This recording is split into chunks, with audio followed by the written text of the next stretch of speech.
But from a practical standpoint, we're not really doing anything. So we got to move from principle to practice. And, don't be colorblind. Do not be colorblind. Do not be colorblind. So I hear people say all the time, I'm colorblind. I don't see color. That is the most dismissive thing that you can say to somebody. You're telling me that the only way you can accept me is not to see I'm black?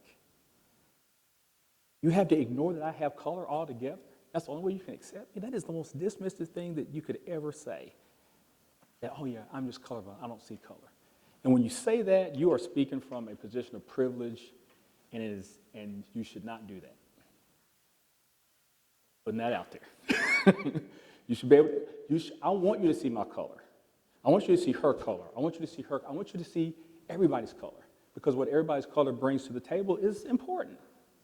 We shouldn't dismiss and make everybody the same color or make everyone colorless in order for us to get along. Are y'all following what I'm saying? Yeah, I want to see everybody's color. And after we move from principle to practice, then we need to converge advocacy with allyship. So allyship is how we support an individual, but advocacy is how we support a cause. So as we're supporting individuals in their efforts, we also need to support the bigger picture, which is there is a way that we can do this work together, and once we do it together, we'll do it at a much higher level. And then the last thing is we need to track the destination with deliverables. What does success in this area actually look like? And we need to quit saying, oh, we're doing great work in DEI.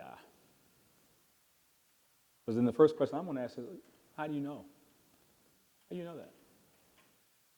What deliverables have you set, what metrics have you set that says I'm doing this well? So track the destination with deliverables. In summary, we have to continue to define what we're talking about. We need to get on the same page. Because when we're not talking about the same thing, we're not going to make any concrete gains in this area unless we get all on the same page about what we're talking about. And although there's new energy around this, we have to understand that this has been around for a really, really long time, and it continues to be critical to our work in human resource protections, and we need to regard it as such. All right, I'll turn it over to Martha. Thank you, sir.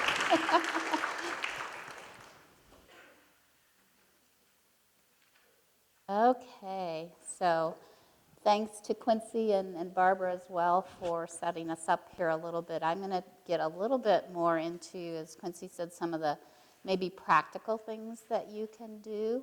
And just wanted to underscore, something Quincy said here. I've been working in research for a very long time at 3 different institutions.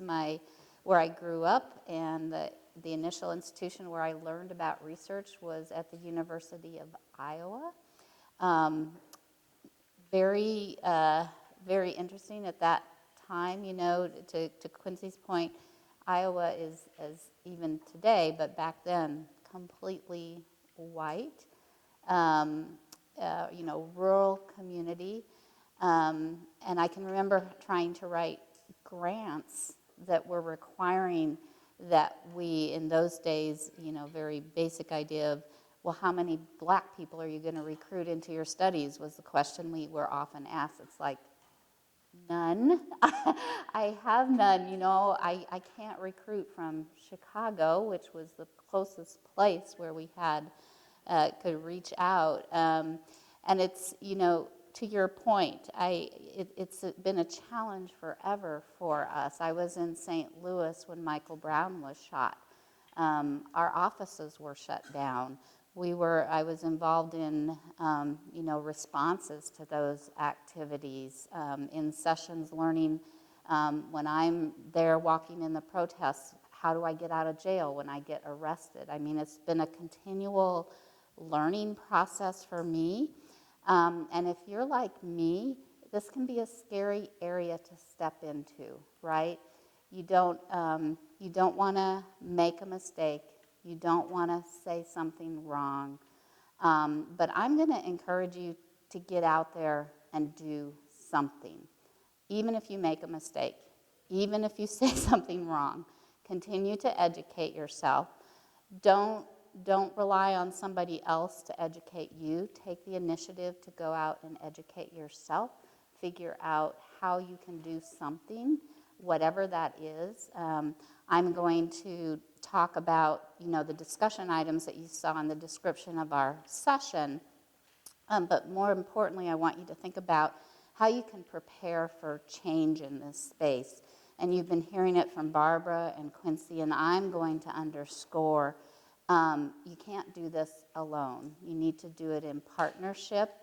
You need to think about, we're talking about your IRB and your Human Research Protection Program. Who's at the table in those conversations? Are you at the table?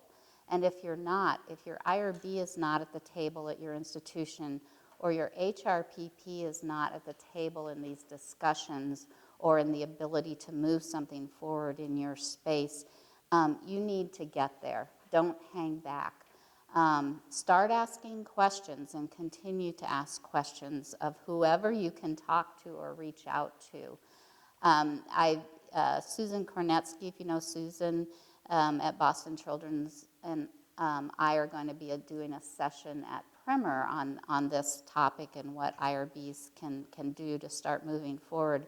And when we were talking about it, and I'd love to hear Quincy's reaction to this as well, one of our questions is like, okay, we're both white women, and we're going to be leading this session at Primer.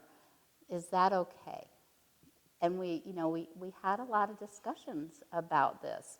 I think it underscores, again, we all have to be in the conversation. We all have to be doing something together, or we're not going to make a difference. We can't wait another however many years it's been to make a difference here, and I agree, this is really a key opportunity for us. So your first job that I would give you is, if you're not involved in this conversation, I'm going to very much agree with Quincy and Barbara on this.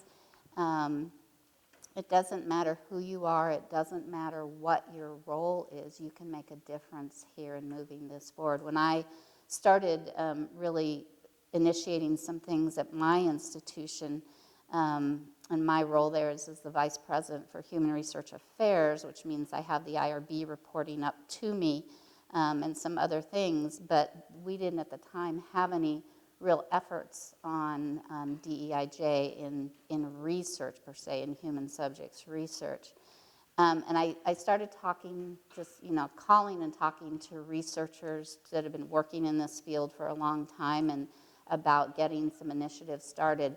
And the common theme I heard was, oh my gosh, I can't believe anyone at your level would be interested in this. And that's really sad, because I think many people had tried to move things along and understand we're a humongous organization, but I think people get tired of trying to do something and not having anyone listen to them, or not having initiatives started. So again, I just can't emphasize enough, no matter what your role is, it's important for you to do something at this point. And I'm going to give you a few ideas. So I've tried to engage a lot of different entities. When we talk about the Human Research Protection Program, you might have in your mind who's involved in the HRPP, but for this particular purpose, I think you might need to expand who you think about as being involved in your Human Research Protection Program. So we kind of have the usual people, like whoever your key leader is, your vice president for research, your provost, your chief academic officer. You may have a DEI office of some kind that would be a natural ally in this process. But think about other places, and as you think about the barriers that are out there that we've talked about that need to come down in order for us to move forward in this space, it could be your digital health office, or people that are working in the IT world. For us, we have an office that works on our EPIC, our electronic medical record implementation. that we've engaged in this process. It's people in your finance and tax office, because I think Barbara mentioned, we need to think about subject payments and how our tax laws creating barriers for that. Human resources, your research, contracting, and agreements office. We have a clinical trials office that handles all our contracts. So we're talking to them about what terms do we need to start changing or putting into our contracts that will help support our initiatives. Certainly your general counsel office, and many others here, and certainly including your community, your researchers as part of your HRPP that's going to help with some of these initiatives. So here's a kind of the framework that we've put together at Mass General Brigham to think about how we're going to create DEI pillars specifically in the research space. Now understand we have a very strong program going on our clinical side that's working towards health equity. And so one of the things we wanted to do was really partner with them and work in partnership and in parallel with the activities that we are doing. So we've thought about, these are kind of the broad areas that we wanted to address and get some work groups going on to make some changes. And you can see here that IRB, or a scientific review committee, the areas that work in research review are front and center in this process, but they're not the only thing. We want to change institutional policies. We want to create better partnerships, specifically in this space with our industry or sponsors. So we've reached out and started communications with those entities directly to talk about how we can work together. We also, and I'll share a little bit more about this at the end, created an education pillar so that we can stand up conferences, symposia, workshops around this space, create publications and toolkits, and we're a huge user of the MRCT materials, so I would also encourage you to go and use those as well. A really fun one that we've started is in the participant, what we call our participant experience realm. This started out with a title of community engagement, and then we realized it's much broader than community engagement. So for us, it's an entire